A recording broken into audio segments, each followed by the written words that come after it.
We've been sold a lot of fake news when it comes to time management and productivity, and I'm sick and tired of seeing it on the internet. So I'm going to be busting the 7 most common time management myths that I hear all of the time. And I'm going to be sharing with you what's wrong about those myths and what you could be doing instead to increase your productivity, your efficiency, your effectiveness, and your rest. Because we're all about mindful productivity on this podcast. I'm not going to be just giving you tips so you can become a robot, okay? I'm going to be taking into account human nature, your productivity patterns, and what you should be doing and shifting depending on what season of life you are in. So you are in for a treat in this podcast. I'm so excited, as always, to provide this information for you guys and, of course, give you my unfiltered real life experience that I see with myself in what I've studied and what I see with the hundreds of clients that I work with on a regular basis. Welcome back to the Fire Inside podcast. How are you? I'm so happy you are here. If you are returning back, I really am grateful that you tune in every single week. And I'm just grateful that I've been doing this for 20-something episodes now.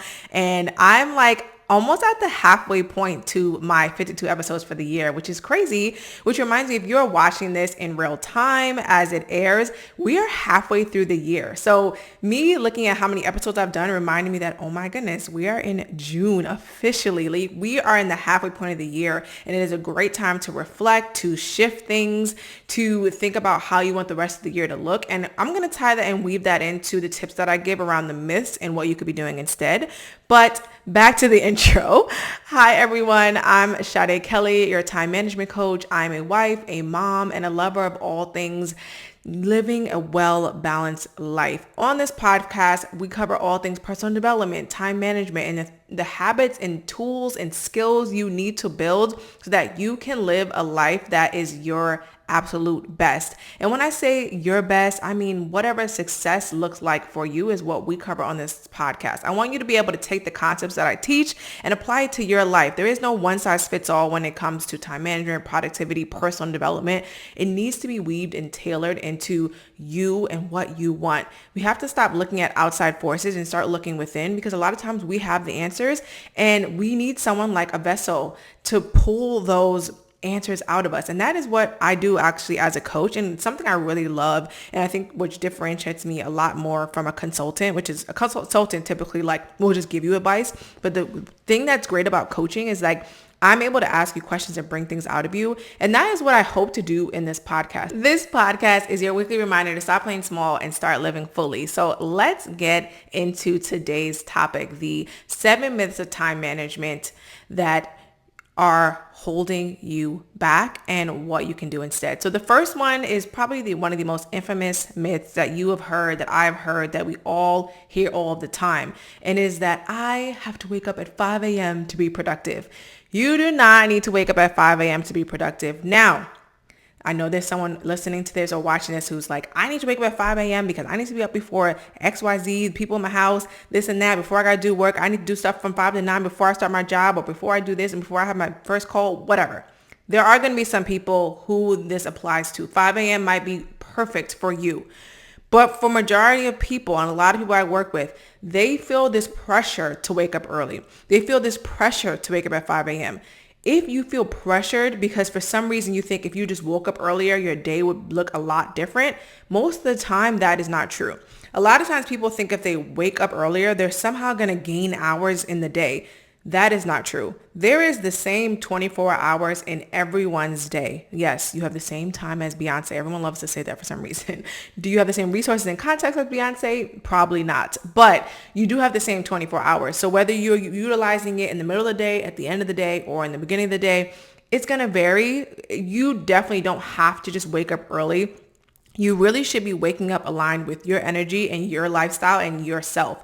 So if you have never heard of the sleep doctor, his name is Mike Brewis, I believe. I don't know if I pronounced his last name right, but I would look into that quiz first and foremost to kind of understand your sleep chronotype. So there's a bunch of different sleep chronotypes. There's the bear, the dolphin, the wolf, and the lion. And they all have individual tendencies and different patterns that work well for each of them. So I would encourage you to take that quiz and figure out which one you are. Now, I'll speak on mine. I'm a bear, which is one of the most common sleep chronotypes. I believe it's like majority, probably more than 50% of people are this chronotype.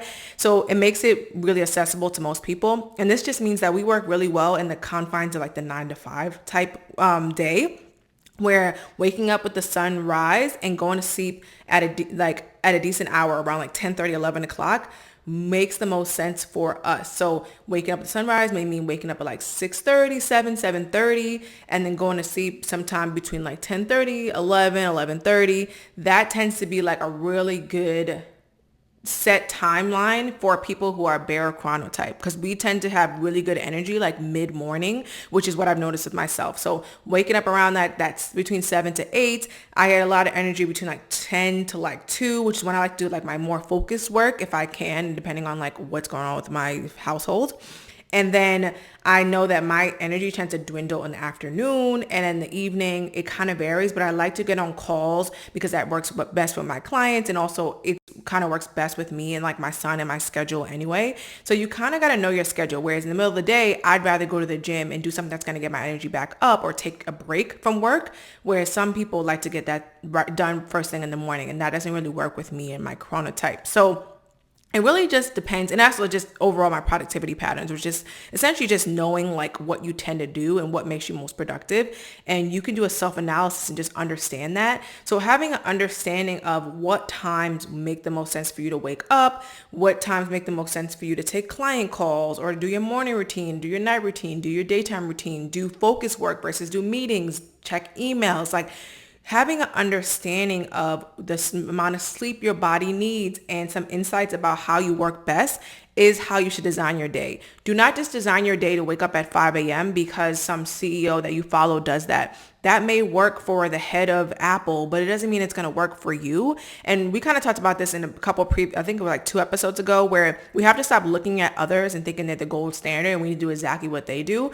We can learn and grow and take things from anyone we're inspired by, but we are not them. So we have to remember that. And one thing I love to do as a coach is like, I've really helped people identify their energy peaks.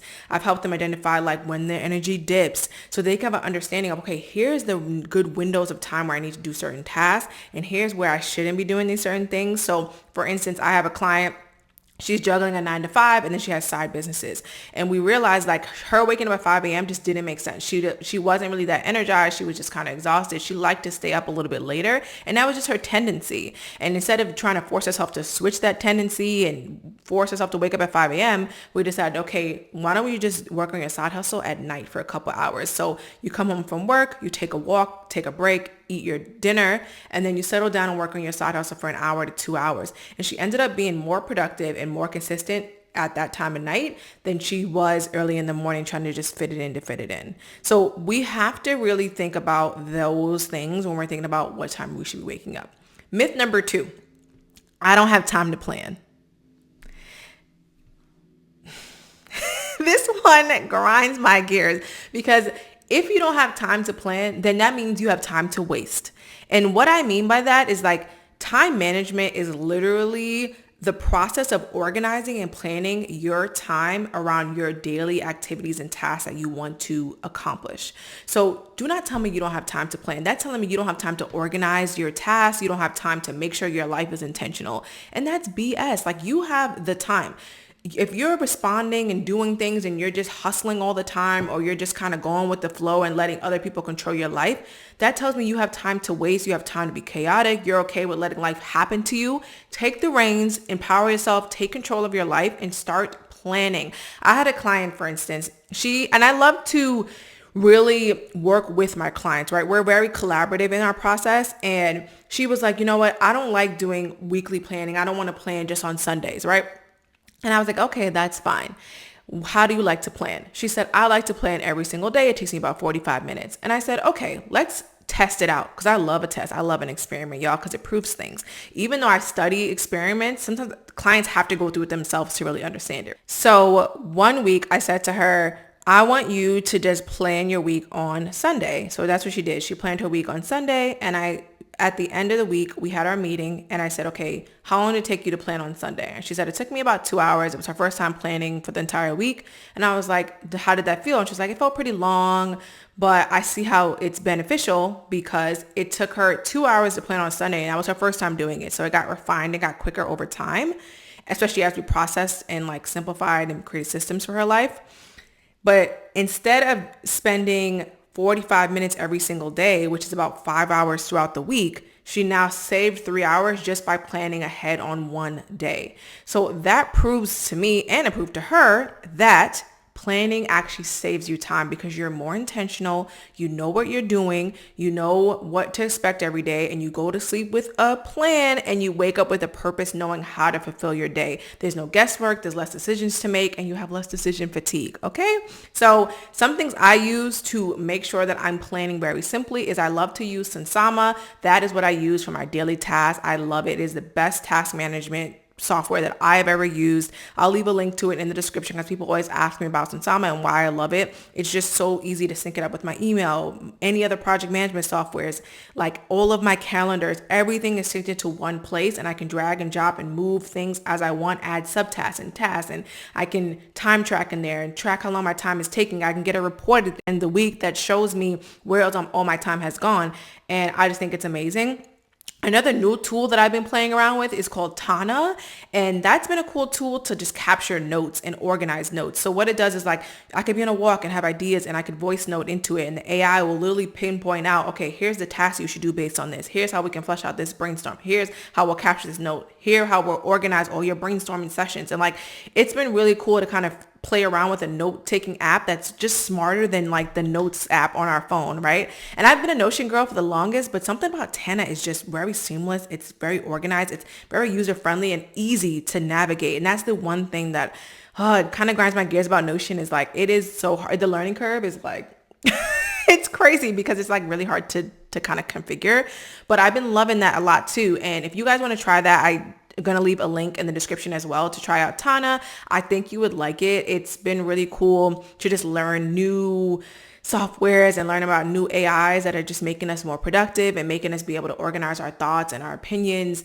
and get us to be more efficient in what we're doing. There's so many different AIs. I mean, there's AIs that literally take your tasks and you can put them in. Like, I think there's one called like Reclaim AI where you put your tasks in and it'll literally put them into the calendar and kind of suggest where they should go. And Sansama has a feature that's sort of like that as well. Personally, I don't like that because I like to control where my time blocks go and how I can move them around. But there's just so many cool AI tools, and I just like to share them. Like, I share them with my newsletter. So if you are not on my newsletter, you need to get on my newsletter because I share things like this and things that I see in the market, in the industry of time management all the time. But essentially, you need to be planning your day. You pick a tool that you want to use. If you want to use Tana or Sansama, Google Calendar, ClickUp, Notion, whatever you like, or even a physical planner, sheet of paper, a Post-it. You just got to figure out one method where you're going to collect everything. And I've talked about this so many times, you guys, so I'm going to quickly go over this. But when it comes to planning, have one place where you're going to brain dump. And Tana has been a great place for me to brain dump, by the way. Just put everything in by category. It'll start to sort things out into what tasks I need to be doing. And then I'll prioritize it for myself. So I'll say, okay, here's what I need to do this week. Here's what can be delegated and out. Here's what can be scheduled for later. And here's what I need to get rid of. So that's doing the Eisenhower matrix and just prioritizing. And then I go ahead and get it into my calendar / my Sansama for the week. I say how many hours I'm going to allocate to each thing, and I overestimate. And then it tells me, okay, here's how many hours I can fit into my day. And for me right now, I'm working about 4 or 5 hours a day. I'm not working a full day because I'm also a stay-at-home mom. So I have to find that balance of here's the hours I can realistically work.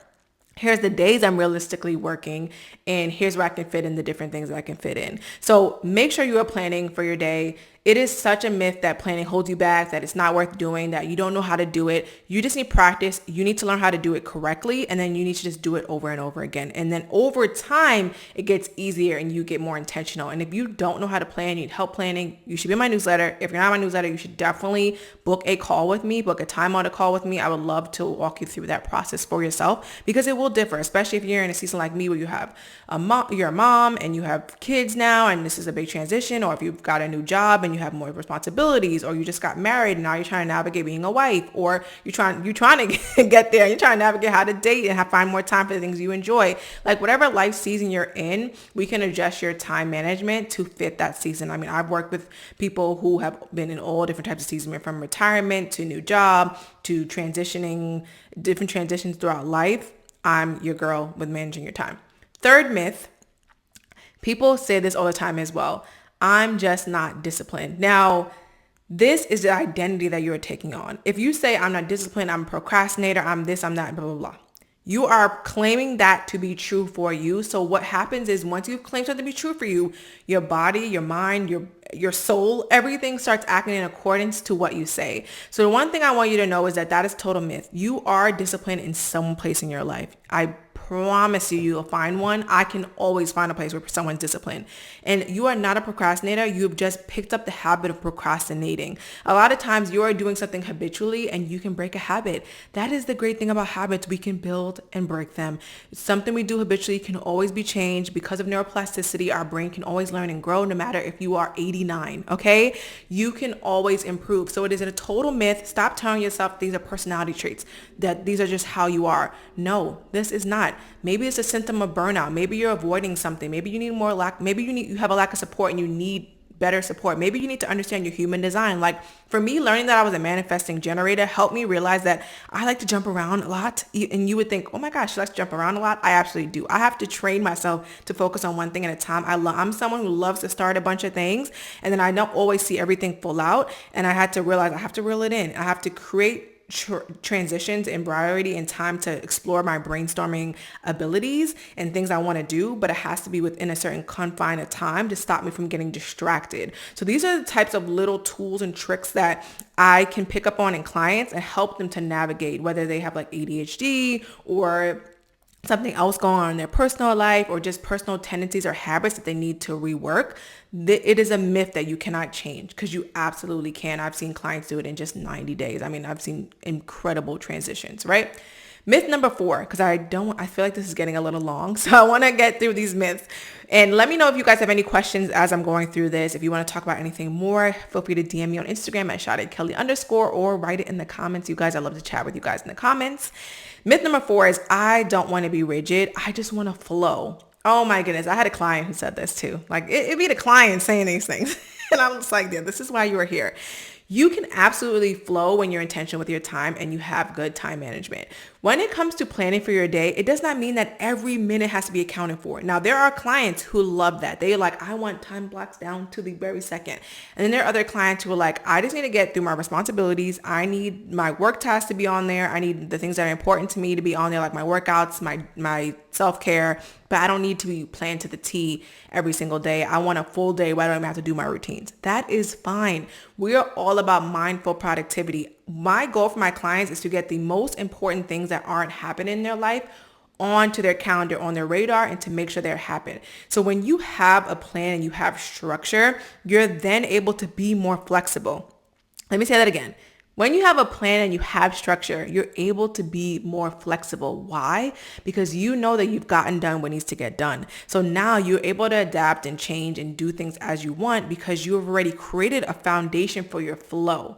So if you're able to get your priorities done during a certain amount of time during the day, let's say before noon, you know your afternoons can be a little more relaxed. Maybe you know you're a little more creative on Sundays. For me, I like to film on Sundays. I tried during the week. It doesn't work. I want to do different tasks during the week, and that is fine. I like take a couple of hours in the afternoon and just film during my son's nap. It's what works best for me. And typically my husband is out the house too, so it's like quiet and I can get a lot done. But I worked with a lot of clients where we just had to figure out their rhythms. What's the day we can theme and create context around so that you're doing similar tasks on those days if that's how you work best. Maybe that's not how you work best and we switch your days around. But the goal is to just create a flow for you so your planning doesn't feel rigid. And a lot of times that's just a mindset that you're telling yourself as well, but that's a whole other topic. All right. Myth number 5. Multitasking helps me do more. Multitasking does not help you do more. Now let's talk about multitasking done wrong. Multitasking done wrong is diluted focus. It is you doing a lot of things poorly instead of one thing greatly. So what that can look like is you on the phone, you typing an email, you talking to somebody at the same time. Like you're trying to clean up the house. Like you're listening to a podcast. There's just so many things going on and you're thinking you can do all of the things and you're just failing at all of them. You're trying to put dishes in the dishwasher, do the laundry, and you're like, oh yeah, let me listen to this Zoom call that I was supposed to learn about this training on that's going to help me in this in my business. No, stop doing the absolute most. If it's taken you cognitive ability to do all those different things, just pick one thing at a time. Now there are some things you can multitask with that I don't even feel like it's really multitasking. It's more like just being efficient because they don't intertwine with each other. It's like if I'm washing dishes and I'm listening to a podcast, that's fine because listening to a podcast, I can do while I'm doing something mundane that doesn't take brain power. Or if I am showering and listening to a video or an audio book while I am putting laundry in the washing machine. Like those type of things you can do, or listening to something while you're driving, as long as you know where you're going, right? Or you got the GPS, intertwining in as you need. But a lot of times if we're doing something we know how to do, it's pretty mundane and we don't need a lot of brain power for it, then you can add on something that's not taking you out of context. But a lot of times what people are doing is like they're in a work meeting, they're half listening to that, they're half like doing a project they need to be doing. Then they're like, oh, let me work on my side hustle and do a blog post. But then also, oh, let me like look up new jobs, whatever it is. You just have 1,000 tabs open, probably figuratively and literally, and you're just doing the most, and it does not work well. Try to figure out how you can get blocks of time for just focus. And I love to do the Pomodoro method, where I'll just focus in for a set amount of time, whether it's 20 minutes, 30 minutes, or an hour, and then take a break. And that is what I've seen work really, really well for clients. Like have set times to just get through all your emails, have set times to get through all your content, have set times to do all your strategy, have set times to do all of your client calls if you can batch them close together, or like have small breaks, but they're during a certain time frame in a certain day. Those tend to work better over time, and you don't feel like you're trying to just squeeze every single little thing in, because you're being more intentional about and more strategic with how you plan. Myth number 6, being productive means getting everything done. No, you can go through the day and not get everything done and still have a productive day.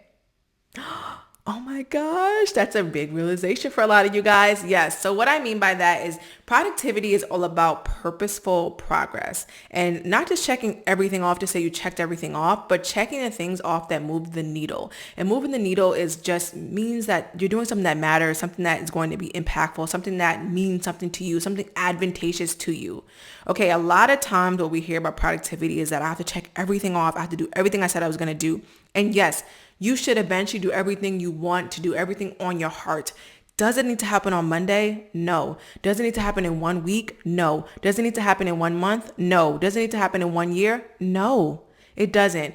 More often than not, you want to be checking off everything that you intentionally planned for. What I mean by that is if you're planning in the method that I'm recommending and you're being mindful about it, you're really strategic about how many hours you actually want to be doing certain things in your life, whether it's working, spending time with your family, spending time with yourself, spending time with your friends, spending time sleeping, spending time at the gym, on your meals, whatever it is that matters most to you.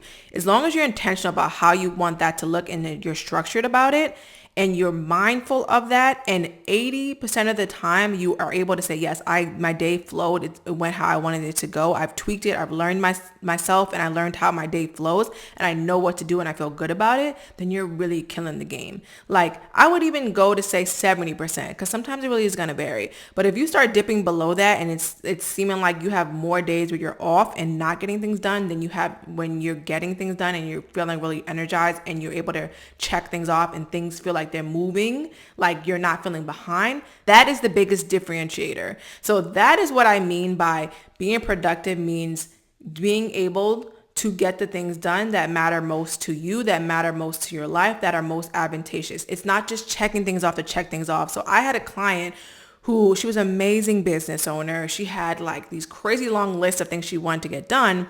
And she had a side hustle. Well, actually not even a side hustle. She had multiple businesses, I should say. And it felt like a hustle because it was like her main business was taking over her life, and she was trying to do more of these creative pursuits, but she couldn't figure out how to do it. And she was like, Sade, I'm getting like 20, 30 things done a day. I'm like really efficient. I'm not tired. I'm getting things done. But it doesn't feel like I'm really doing anything that matters to me. It doesn't feel like I'm really moving the needle. And I was like, yeah, because you're not being intentional about divvying up your time. You're not delegating things out to your team. Like a lot of people want to do everything themselves. They're scared. They don't trust other people. And it's like, girl, you can find people you trust. You can build relationships. You can teach people how to do things, how you do it, or even better than you do it. The biggest people, or I should say, the most successful people have people on their team who are better than they are at certain things, because they've either learned from the entrepreneur or they have done in these things in other capacities and have the experience. You want to have people like that on your team. It doesn't take away from you, because you're always going to be the star. Okay. You're always going to be the director of your life. You're going to be the main character, however you want to say it. But you do need other people to support you, whether that is on your team, that is in your home life, that is in your friendship, your mentorships, your coach, whatever it is, you're going to always need support. So those things are important. Now, the last myth is that rest isn't productive. Woosah on this one, because this one drives me crazy as well. Now, how can you be productive if you are not restful, if you are not taking time to just be at peace, to have quiet, to just hear your thoughts, right? Like if you are not making sure you get adequate sleep, if you are not prioritizing your rest, you're going to burn out, right? Because rest is required for sustainable success, clarity, and well-being. A lot of times people are stressed. They don't know what they want. They're not sure how to go about things. They're feeling lost. And that is coming because they're just really tired. They're burnt out. They're doing the same monotonous things again and again. They're not switching it up. They're not pushing themselves out of their comfort zone. They're not doing things that make them uncomfortable. And I realized this even for myself, like last week, I think it was, where I was like, wow, I've been in a really like kind of routine that just felt a little stuck. And I was like, I need to push myself a little bit. I need to like actually pitch myself a little bit more to clients, to corporations, to brands. Like I need to be out there a little bit more. Like I need to stop waiting for opportunities to come to me. I got to this place where I was like, oh, things come and I get referrals or this thing happens and I just wait for things to happen. And I'm like, whoa, who is this girl? You don't do this. And I realized like, oh, I need to step out of this. I need to like recharge myself. I need to like empower myself. And sometimes we need to get out of that. And that kind of helped me to figure out like, okay, you need to like do more things out of your comfort zone. And it's really going to end up better for you in the end. So if you are still working thinking like I can't be unplugged on my weekends if those are your days off, or I can't take naps, or I have to always be on, especially if you're a business owner, you have to let go of that because you need to slow down to speed up. I know it sounds cliche, but it is absolutely true that you are not a robot. You are a human being. You are not a superwoman. You are an amazing woman, right? But you are not superwoman. You're not a superhero. You're not superhuman. You need rest. You need relaxation. You need to have fun. Those things bring about creativity. They make you a better person. They make you a well-rounded person. I'm really proud of the balance that I'm building between friends and family and fun and work and just all of the things that matter most to me. I feel like I'm getting to a really good place in my life with that. And I want that for you too. So I've coached a lot of people on how to do this. So it's absolutely possible. Take the myths that we talked about in this video and do the opposite. Do all of the tips that I mentioned around each myth instead and start intertwining them in your life. And I promise you, you're going to see the biggest difference. And if you guys have any questions, like I said, drop them in the comments. I hope that this was super clear and that you're now thinking of all these new things that you could be doing and these myths and things you're going to run away from because they ain't the truth. All right. It's fake news, and stop listening to what you see on the internet because a lot of times people are not experts and they're lying. Okay. But I'm not. Okay. I am telling y'all the truth. I want to put you on game. And I'm like a transparent open book and I love it here. So take one of these myths that you know you've been doing, even if it's not one of these verbatim, but it's something that reminds you of something that you've been telling yourself, like a limiting belief, reframe it, make a change this week, implement it, and let me know how it goes. Okay. If you enjoyed this episode, be sure to like, comment, and subscribe and share this with a friend who you know needs this. And if you're ready to take your time and your goals to the next level on this next half of the year, go ahead and check out the show notes and book a time audit call with me. Or if you have any questions about that call, whether it is the next best step for you, or if I have other things that I could supply for you as resources, please go ahead and shoot me a DM or leave me a comment in the comments on Spotify, Apple, or YouTube. And I will see you guys in the next one. Thank you so much for tuning in. Bye.